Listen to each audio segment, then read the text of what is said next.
Jumpa lagi di channel Kerot Susu. Novel Dr. Genius Fang Qiu. Bab 577. Ini adalah nama-nama buku yang berkaitan dengan resep kuno yang dapat membantu Anda. Su Miaolin mengambil pulpen dan menulis daftar buku tentang resep kuno. Saat dia menyerahkan daftar itu kepada Fang Qiu, dia menambahkan, ambil buku-buku ini dan lihat. Baiklah. Fang Qiu mengambil daftar buku itu, berbalik, dan pergi mencari buku-buku itu. Su Miaolin kemudian mulai menghubungi teman-temannya, siap bertanya kepada mereka siapa yang memiliki buku harta karun. 2 hari kemudian. Pada hari Kamis, periode pendaftaran perguruan tinggi nasional akan segera berakhir. Karena semua orang kembali ke sekolah mereka untuk mengisi formulir pendaftaran, dan formulir pendaftaran dikumpulkan oleh sekolah mereka sendiri, maka sekolah menengah atas secara alami mengetahui lebih banyak atau kurang tentang rincian pendaftaran. Ketika formulir lamaran Zhang Guangshu dan Wang Pei, peraih skor tertinggi dalam ujian masuk perguruan tinggi di Jikuan, diserahkan, kantor perekrutan semua universitas di negara itu tercengang. Yang mengejutkan semua orang, 2 peraih skor tertinggi dalam ujian masuk perguruan tinggi di Jikuan Provinsi Qilu dicegat oleh UJCM dari Universitas Modal dan Universitas Qinghua. Perlu dicatat bahwa alasan mengapa Zhang Guangshu dan Wang Pei menarik begitu banyak perhatian bukan hanya karena mereka adalah pencetak gol terbanyak dalam ujian masuk perguruan tinggi di Jikuan tetapi juga pencetak gol terbanyak di seluruh Provinsi Qilu. Para pencetak gol terbanyak tingkat daerah tidak terlalu menarik. Pencetak gol terbanyak kota dapat menarik perhatian universitas-universitas besar di negara ini. Pencetak gol terbanyak provinsi adalah talenta yang diperebutkan oleh universitas-universitas besar. Awalnya, semua orang mengira bahwa Zhang Guangshu telah diberi label sebagai calon siswa berbakat dari Universitas Modal, sementara Wang Pei telah ditandai sebagai calon siswa berbakat dari Universitas Qinghua. Namun, semua orang terkejut bahwa kedua orang ini benar-benar mendaftar ke Universitas Pengobatan Cina Jiangjing. Selain itu, selain dari Universitas Pengobatan Cina Jiangjing, mereka tidak mendaftar ke universitas lain. Jelas bahwa keduanya tidak akan pergi ke universitas lain selain Universitas Pengobatan Cina Jiangjing. Berita itu menjadi kejutan besar bagi kantor perekrutan di banyak universitas. Tapi itu bukanlah akhir. Segera setelah berita itu tiba, beberapa pesan masuk juga. Tidak hanya Zhang Guangshu dan Wang Pei tetapi juga beberapa peraih skor tertinggi kota di Provinsi Zhongzhou dan Provinsi Huizhou telah mendaftar ke Universitas Pengobatan Cina Jiangjing. Saat potongan berita datang satu demi satu, staf di kantor perekrutan semua universitas tercengang. Apa-apaan? Bukankah Universitas Pengobatan Tiongkok Jiangjing sangat mengagumkan? Itu bahkan mencegat siswa yang dipilih Universitas Capital dan Universitas Qinghua. Ini semua karena Fang Qiu. Aduh, kenapa Fang Qiu tidak berasal dari universitas kita? Setelah beberapa saat, berita lain datang. Formulir pendaftaran yang diterima oleh berbagai perguruan tinggi TCM terlalu banyak untuk dihitung. Saat semester depan dimulai, universitas-universitas itu pasti akan penuh sesak. Berita itu membuat universitas lain semakin terdiam. Untuk sementara, kantor rekrutmen dari semua jenis universitas mulai merengek pahit. Mengapa tidak ada UJCM di universitas jenis kami? Sementara itu, para guru yang bekerja di kantor perekrutan Universitas Pengobatan Tiongkok Jiangjing menjadi sangat gembira. Berita itu harus segera dilaporkan. Mendengar kabar tersebut, Chen Yinseng sangat bersemangat. Fang Qiu, kamu memang kartu truf, bintang keberuntungan universitas kita. Saat Anda beraksi, Anda benar-benar masuk dalam daftar pencetak gol terbanyak di beberapa provinsi dan kota. Saya yakin tidak ada yang berani mengkritik kualitas mahasiswa universitas kita di masa depan. Chen Yinseng sangat emosional. Sebagai wakil presiden, dia selalu berharap untuk menjadikan perguruan tinggi lebih besar dan lebih kuat sejak dia menjabat. Namun, selama bertahun-tahun, pengaruh pengobatan Tiongkok tradisional telah lemah, dan situasi dengan sekolah pengobatan Tiongkok tradisional tidak membaik sama sekali. Tidak peduli seberapa keras dia mencoba, situasinya masih sama dan segalanya tidak akan membaik. Merupakan berkah bahwa siswa bernama Fang Qiu telah datang ke universitas ini. Munculnya Fang Qiu secara langsung mengubah situasi masyarakat pengobatan Tiongkok saat ini dan juga mengubah pandangan banyak orang tentang pengobatan Tiongkok. Berkat dia, Universitas Pengobatan Tiongkok menjadi sangat populer. Dengan bantuan Fang Qiu, UJCM telah bangkit. Sekarang, Fang Qiu hanyalah seorang mahasiswa tingkat 2. Dalam 3 atau 4 tahun ke depan, dia akan terus bertahan di UJCM. Memikirkan hal ini, Chen Yinseng merasa bahwa UJCM akan naik ke puncak. Semakin banyak Chen Yinseng berpikir, semakin dia bersemangat. Pada saat yang sama, berita bahwa Universitas Pengobatan Cina Jiangjing dicari oleh calon mahasiswa baru dengan cepat menyebar. Itu tidak hanya menyebar di antara universitas-universitas besar tetapi juga di internet. Beberapa pos bahkan mencantumkan semua peraih skor tertinggi dalam ujian masuk perguruan tinggi yang telah mendaftar ke Universitas Pengobatan Cina Jiangjing. Tak lama kemudian, mahasiswa dari Universitas Pengobatan Cina Jiangjing juga melihat berita tersebut. Ketika para siswa mengetahui bahwa begitu banyak peraih skor tertinggi dalam ujian masuk perguruan tinggi telah menjadikan universitas mereka sebagai pilihan pertama dalam pendaftaran perguruan tinggi, mereka semua tercengang. Melihat ke belakang, para siswa ingat bahwa mereka baru saja membatalkan tiket masuk. Tetapi siapa yang dapat meramalkan bahwa hanya 1 tahun kemudian, Universitas Pengobatan Cina Jiangjing akan menjadi universitas yang diraih oleh semua peraih skor tertinggi dalam ujian masuk perguruan tinggi. Perubahan itu terjadi terlalu cepat, bukan? Astaga! Universitas kita akan menjadi populer. Bahkan peraih skor tertinggi dalam ujian masuk perguruan tinggi datang ke sini. Astaga! Ini adalah pertama kalinya saya melihat skor tertinggi tidak berlaku untuk universitas modal atau Universitas Qinghua tetapi Universitas Pengobatan Cina. Haha, itu semua karena Fang Qiu, bukan? Fang Qiu hampir menjadi landmark sekolah kami. Fang Qiu benar-benar luar biasa. Semua siswa di universitas tidak bisa membantu memuji Fang Qiu. Terlepas dari semua pujian itu, Fang Qiu, yang sedang membaca di asramanya, memiliki ekspresi tertekan di wajahnya. Mengapa dia tertekan? Itu karena masalah uang. Setelah Fang Qiu kembali dari perpustakaan dengan buku-bukunya, dia masuk ke internet dan mulai menanyakan segala hal tentang membuka perusahaan farmasi. Meskipun dia sekarang memiliki 40 juta yuan, itu masih terlalu sedikit untuk membuka perusahaan farmasi. Dan jika dia mengikuti gagasan penjaga Gunung Yaowang, dia harus menyewa tanah yang cukup besar dan subur untuk menanam tumbuhan. Hal apa yang paling berharga dalam masyarakat saat ini? Tidak diragukan lagi, itu adalah tanah. Bahkan jika dia memulai bisnis di Jiangjing, dia harus mendapatkan dana awal 100 juta yuan, apalagi meluncurkan proyek di provinsi lain. Ada selisih 60 juta yuan antara 40 juta yuan dan 100 juta yuan. Namun, Fang Qiu sama sekali tidak berniat mengumpulkan uang. Jika dia akan memulai sebuah perusahaan farmasi, dia harus memilikinya di bawah kendali penuhnya. Tujuan Fang Qiu membuka perusahaan bukanlah untuk menghasilkan uang, tetapi untuk membiarkan perusahaan berkembang, mengikuti pemikirannya. Uang-uang. Fang Qiu sedikit menggigit bibirnya. Yang bisa dia pikirkan hanyalah uang. Bagaimana saya bisa menghasilkan uang? Sebuah pikiran melintas di benaknya. Fang Qiu tiba-tiba teringat pada masyarakat seni bela diri. Haruskah saya memancing orang ulin untuk datang dan bertarung di atas ring lagi? Pada pemikiran ini, Fang Qiu menggelengkan kepalanya sekaligus. Dalam duel sebelumnya, biaya pendaftaran adalah 10 juta yuan. Ditambah, Fang Qiu sudah memenangkan duel. Dan setelah pertarungan, dia juga mengumumkan di depan umum bahwa biaya pendaftaran untuk duel berikutnya adalah 20 juta yuan. Sejak saat itu, Fang Qiu belum menerima surat tantangan dari siapapun. Jelas sekali, biaya 20 juta yuan terlalu tinggi. Orang-orang di dunia seni bela diri tidak terlalu miskin, tetapi tidak semuanya kaya. Siapa yang begitu bodoh melawan seseorang dengan biaya 20 juta yuan? Terlebih lagi, semua orang sekarang tahu bahwa kekuatan pria misterius itu tak terduga.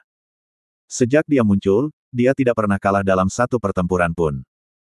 Jadi, bahkan jika seseorang membayarnya 20 juta yuan untuk bertarung di atas ring, hasilnya kemungkinan besar adalah kerugian.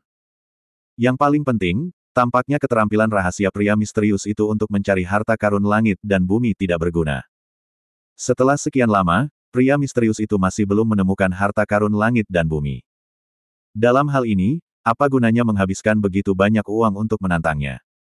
Oleh karena itu, tidak praktis untuk menghasilkan uang dengan secara terbuka menerima lebih banyak tantangan untuk berduel. Jadi, bagaimana dengan menjual harta surga dan bumi? Fang Qiu segera memikirkan cara tercepat untuk menghasilkan uang. Namun, begitu dia mendapatkan ide itu, dia menggelengkan kepalanya dengan acuh. Harta karun langit dan bumi adalah sesuatu yang hanya dapat ditemukan secara kebetulan tetapi tidak dicari. Meskipun dia memiliki metode untuk menemukannya dengan menggunakan kesadaran surgawi, itu tidak banyak membantu. Bagaimanapun, kesadaran surgawi hanya bisa menjangkau radius 20 km saat ini. Jika dia mencari harta karun langit dan bumi dengan kecepatan ini, berapa lama waktu yang dibutuhkan sebelum dia menemukannya? Oleh karena itu, meskipun Fang Qiyu memiliki metode untuk mencari harta karun langit dan bumi, tidak akan mudah untuk menemukannya dalam jumlah besar. Yah, 60 juta bukanlah jumlah yang kecil.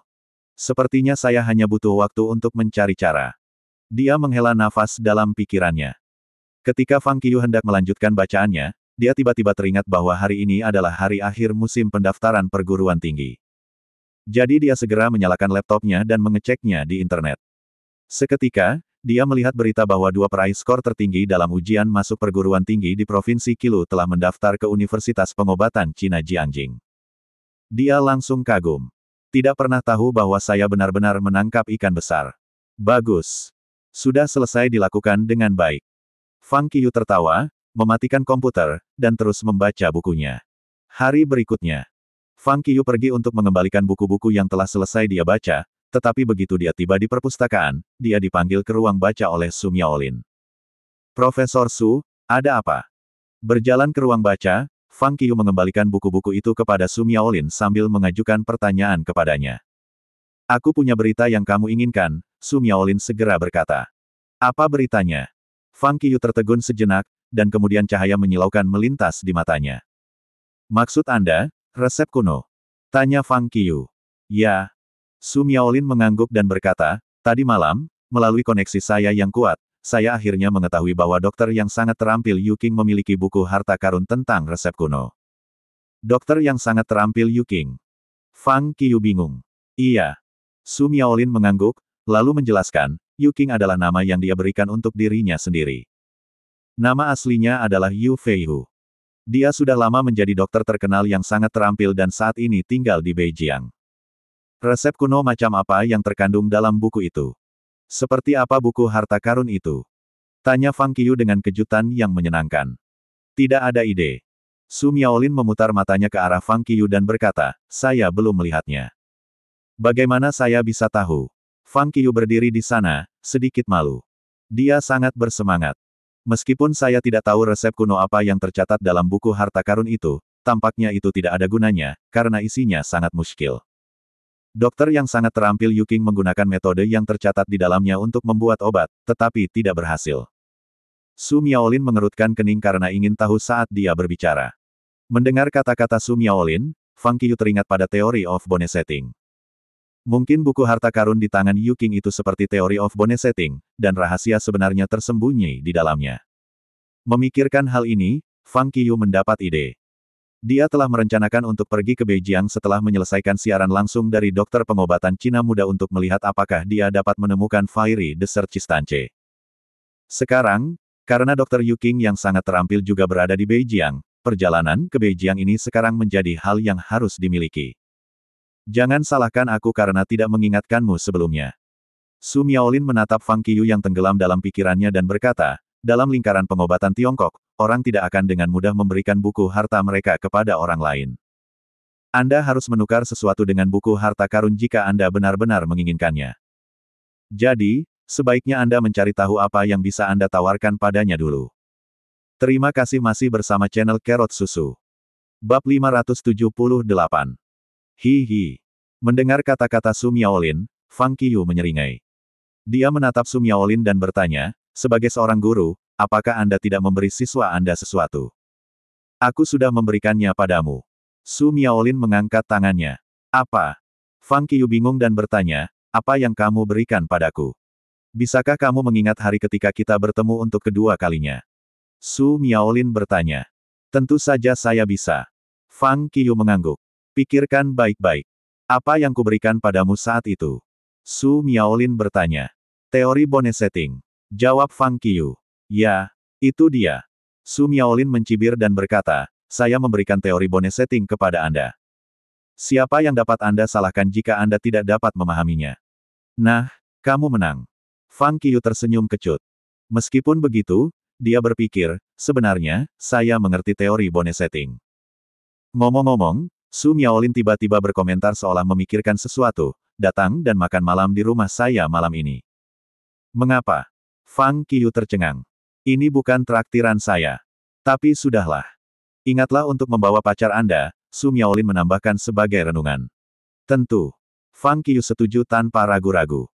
Setelah mengembalikan buku itu, Fang Qiu kembali ke asrama. Dia mengeluarkan ponselnya dan memeriksa grup WeChat dari dokter pengobatan Cina muda hanya untuk menemukan bahwa grup tersebut masih dipenuhi dengan keluhan. Sekarang hari Jumat, dan kru pertunjukan belum menyuruh kami pergi ke ibu kota. Apa yang mereka pikirkan? Meskipun mereka telah menyebutkan bahwa episode ini mungkin akan menjadi siaran langsung, mereka setidaknya harus memberitahu kami, para kontestan, ketika sudah ditentukan, bukan? Dan aturannya. Hingga saat ini, kami masih belum mengetahui aturan dalam episode-episode tersebut. Bagaimana kami dapat berpartisipasi dalam kompetisi jika kami tidak tahu apa aturannya? Segala macam keluhan terus-menerus keluar satu demi satu. Namun, saat semua orang terpanggang dengan ganas, avatar yang jarang muncul tiba-tiba muncul. Laporkan kedatangan Anda di hotel yang sama di tempat yang sama pada pukul 8 besok malam. Saat melihat pesan ini, yang lain di grup obrolan pada awalnya terkejut. Kemudian, setelah melihat lebih dekat, mereka menemukan bahwa orang yang mengirim pesan ini adalah Direktur Li Huawen. Wah, Direktur, Anda akhirnya muncul. Direktur, saya sudah lama menunggu pesan Anda. Hei, apa sih yang ingin dilakukan tim programmu? Apakah kamu akan membuat langkah besar? Memohon informasi dari dalam. Kecuali Fang Qiu, 9 orang lainnya terus mengeluarkan pendapat mereka di grup WeChat. Namun, untuk menjawab permintaan mereka tentang mengemis untuk cerita orang dalam, Direktur Li Huawen segera mengirim pesan lain, itu menarik. Ini pukulan berat dari sutradara. Saya meludah darah. Li Huawen, Direktur, jangan terlalu dingin. Kami akan terluka jika kamu terus bertingkah seperti ini. Menonton diskusi di WeChat, Fang Qiu merasa sedikit penasaran. Apa yang tim program sediakan untuk kita? Bahkan jika itu adalah siaran langsung, pemberitahuan tidak boleh ditahan sampai larut malam. Selain tempat berkumpulnya, kami tidak tahu apa-apa tentang episode terakhir program tersebut. Kami bahkan tidak tahu aturan saat berlaga di final. Apa yang dilakukan kru program? Nah, yang tidak diketahui oleh 10 kontestan adalah bahwa saat ini, orang-orang yang kembali ke tim program di ibu kota dari 10 tempat berbeda sekarang akan kembali ke studio di gedung Central Television. Tempat di mana 10 kelompok orang pergi adalah tempat 10 kontestan telah melihat pasien selama 3 hari berturut-turut sebelumnya. Setelah mereka kembali, tim program segera membenamkan diri dalam pekerjaan dan mulai dengan panik mengedit materi yang dikumpulkan oleh 10 kelompok. Pukul 5.30 p.m. Fang Qiu melihat jam. Sudah hampir jam buka kantin sekolah. Su Miaolin juga baru saja pulang kerja.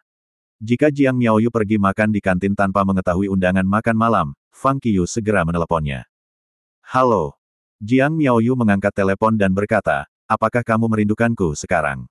Ya, aku memikirkanmu setiap hari. Fang Qiu tertawa. Huff. Jiang Miaoyu mendengus dan berkata, jika kamu benar-benar merindukanku, bagaimana kamu bisa meninggalkanku sendirian sepanjang hari? Jadi sekarang aku mendatangimu. Fang Qiu tersenyum canggung dan berkata, ayo makan malam bersama. Kedengarannya bagus. Jiang Miaoyu segera mengangguk dan bertanya, di mana kita akan makan? Tempat Profesor Su. Fang Qiu menambahkan, perawatan Dr. Chu yang sangat terampil. Jiang Miaoyu linglung. Bagaimana mungkin dia, sebagai murid dari Dr. Chu yang sangat terampil, tidak tahu bahwa tuannya sedang memberinya hadiah? Kamu baru saja menyelesaikan kelasmu. Tuanmu tidak bisa benar-benar lari ke kelasmu dan memberitahumu ini, bukan? Fang Qiu sepertinya telah memikirkan hal ini dan menjelaskan, ketika saya pergi ke perpustakaan, Su Miaolin memberitahu saya hal ini. Dia juga berkata bahwa aku harus membawamu makan malam juga. Jika tidak, saya tidak perlu pergi sama sekali. Betulkah? Jiang Miaoyu merasa geli. Tentu saja itu benar. Di mana kau sekarang? Aku akan menjemputmu, tanya Fang Qiu. Baiklah, saya baru saja sampai di asrama. Tunggu aku di gerbang sekolah. Aku akan segera ke sana. Jiang Miaoyu menjawab dan menutup telepon. Beberapa saat kemudian, Jiang Miaoyu tiba di gerbang sekolah. Sambil berpegangan tangan dengan jari-jari terjalin, mereka berdua menuju ke tempat Su Miaolin sambil mengobrol. Saat mereka tiba, makan malam sudah siap. Ada meja yang syarat dengan semua jenis makanan lezat yang bisa mereka bayangkan. Melihat meja yang penuh dengan piring di depannya setelah duduk, Fang Qiu tersenyum pahit dan berkata, tidak ada warna hijau tapi merah di atas meja. Jiang Miaoyu bingung. Huff. Su Miaolin memutar matanya ke arah Fang Qiyu dan berkata, istri majikanmu sangat memperhatikanmu. Dia takut Anda tidak memiliki cukup daging di kantin sekolah, jadi dia menyiapkan meja berisi hidangan daging. Dia tidak akan memberiku suguhan bahkan jika aku memintanya. Makan sebanyak yang kamu mau. Chu Yunyun tersenyum dan berkata, saya memasak hidangan daging ini dengan cara khusus, yang sama sekali tidak berbahaya bagi tubuh. Beberapa di antaranya juga mengandung beberapa obat Cina, yang dapat membantu Anda mengisi kembali esensi vital Anda. Engah. Hidangan mana yang mengisi esensi vital? Su Miaolin bertanya buru-buru. Terima kasih, Bu. Chu.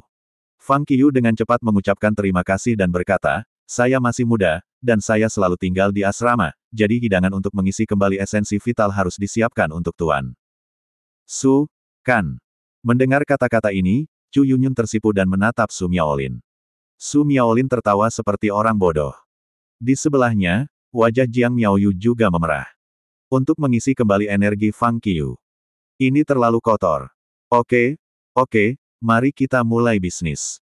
Setelah Chu Yunyun memutar matanya ke arahnya, Su Miaolin menoleh ke Fang Qiyu dan berkata, istri majikanmu biasanya tidak mengundang orang untuk makan malam.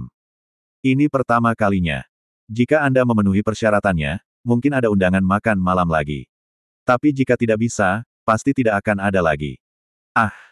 Mendengar itu, Fang Qiyu buru-buru berkata, kalau begitu saya harus menghargai makanan ini. Dengan itu, dia segera mulai memakan makanannya sendiri. Di sampingnya, Jiang Miaoyu ingin tertawa tetapi juga merasakan ketidakberdayaan. Kali ini aku mengundangmu makan malam karena aku ingin memberimu hadiah yang bagus. Melihat Fang Qiyu menikmati hidangannya, Chu Yunyun berkata dengan gembira, jika menghitung hari, sebentar lagi akan menjadi final kompetisi dokter pengobatan Cina muda. Makanan ini juga merupakan perjamuan perayaan yang saya buat untuk Anda sebelumnya. Hanya ada satu tujuan.